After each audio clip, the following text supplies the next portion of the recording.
السلام علیکم students, how are you all? امید آپ سب خیریت سے ہوں گے۔ بیٹے آج 20 اپریل 2021 ہے، ڈے ٹیوزڈے ہے، سبجیکٹ جنرل سائنس گریڈ 7۔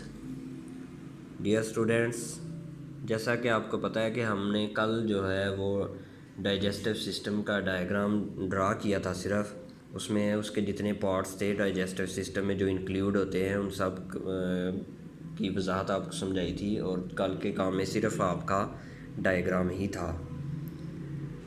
آج ڈائجسٹو سسٹم کی آپ کو سمجھ آ گئی ہوگی، امیدہ جس طرح آپ کو سمجھایا سمجھ آ گئی ہوگی۔ آج کا ہمارا ٹاپک ہے common problems of digestive system, نظام انہضام کی عام بیماریاں۔ پرابلمز کو یہاں میں بیماریاں کہوں گا، مسائل بھی کہہ لیں، نظام انہضام کے عام مسائل، لیکن آپ بیماریاں کہہ لیں۔ یہ دیکھنا ہے کہ ڈائجسٹو سسٹم کی جو کامن عام، ویسے تو بہت ساری ہیں، وہ آپ نیکسٹ کلاسز میں پڑھیں گے، لیکن یہاں جو عام ہیں وہ دیکھیں وہ کون سی ہیں۔ یہاں ہم وہی جو کامن ہیں انہیں ڈسکس کریں گے۔ اسٹامک ایک، معدہ کی درد، معدہ کا درد، اسٹامک مین معدہ، ایک مین درد، معدہ کا درد، ڈائریا، ہیضہ، اینڈ کانسٹیپیشن۔ کانسٹیپیشن کہتے ہیں قبض کو۔ Are the common problems of digestive system. معدہ کا درد، ہیضہ اور قبض نظام انہضام کے عام مسائل ہیں۔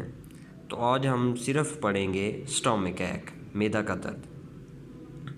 یہ دیکھیں، معدہ کا درد جو ہے مطلب کہ امید نہیں لگانی چاہیے، لیکن میرا یہ ایکسپیرینس ہے کہ آپ میں سے کئی ایسے ہوں گے جو کئی دفعہ اسٹامک ایک کا شکار ہوئے ہوں گے، ٹھیک ہے؟ مطلب کہ ہر کسی کا اس سے واسطہ پڑتا ہے، اسی لیے کامن کہتے ہیں، تقریباً تمام لوگ اس کا شکار ہو جاتے ہیں۔ آپ میں سے کئی کا، بعض اسٹوڈنٹس کا ایکسپیرینس ہوگا، انہوں نے یہ حالات دیکھے ہوں گے اسٹامک ایک والے۔ تو اسٹامک ایک دیکھیں، میں اردو میں آپ کو سمجھا دیتا ہوں۔ اس کی وجہ جو ہے بہت ساری ہیں، لیکن عام وجوہات میں یہ ہے بہت زیادہ خوراک کھانا، eat too much food, eat spicy food, مسالے والی خوراک کھانا، اسپائسی، مسالے دار، تیز، اینڈ گریسی اور چکنائی والی خوراک کھانا، ان کی وجہ سے اسٹامک ایک ہو جاتی ہے۔ یہ جو عام ریزنز ہے اس کی کیا ہیں؟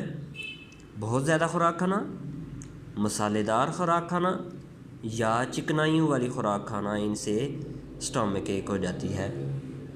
لیکن یہ بات ذہن میں رکھنی ہے، اسٹامک ایک ان مسائل کے علاوہ بھی ہو جاتی ہے۔ وہ کیا ہے؟ اس کی دو وجوہات ہیں۔ ایک بیکٹیریل انفیکشن ہو جاتی ہے ہمارے معدہ میں، اور ایک وائرل انفیکشن ہو جاتی ہے۔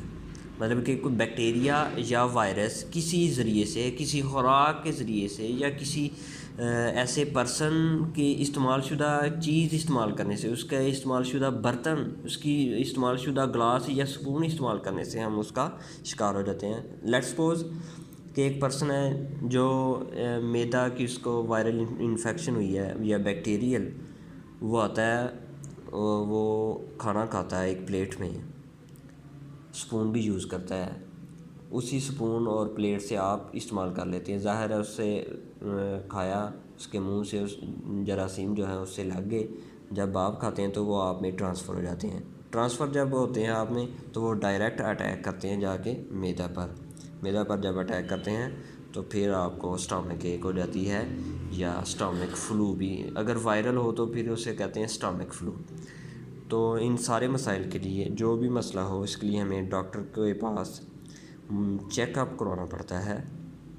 لہٰذا یہ ہے کہ ان مسائل سے بچنے کے لیے صاف ستھری خوراک کھائیں، صاف ستھرے برتن استعمال کریں، تازہ فریش فوڈ کھائیں، ایٹ فریش فوڈ، تازہ خوراک کھائیں، باسی خوراک نہیں کھانی، پوائزنس نہیں کھانی، کولڈ ڈرنکس کا یوز نہیں کرنا۔ کولڈ ڈرنکس یوز کرنے سے بھی آپ اسٹامک ایک کا شکار ہو جاتے ہیں۔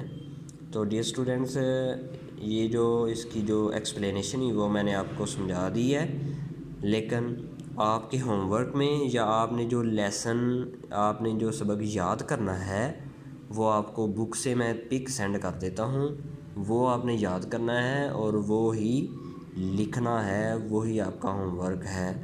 یہ آپ کو جسٹ انفارمیشن کے لیے میں نے جتنا مطلب کہ ایکسپلینیشن تھی کروا دی ہے۔ امید ہے آپ کو اس کی سمجھ آ گئی ہوگی۔ اوکے جی، اللہ حافظ۔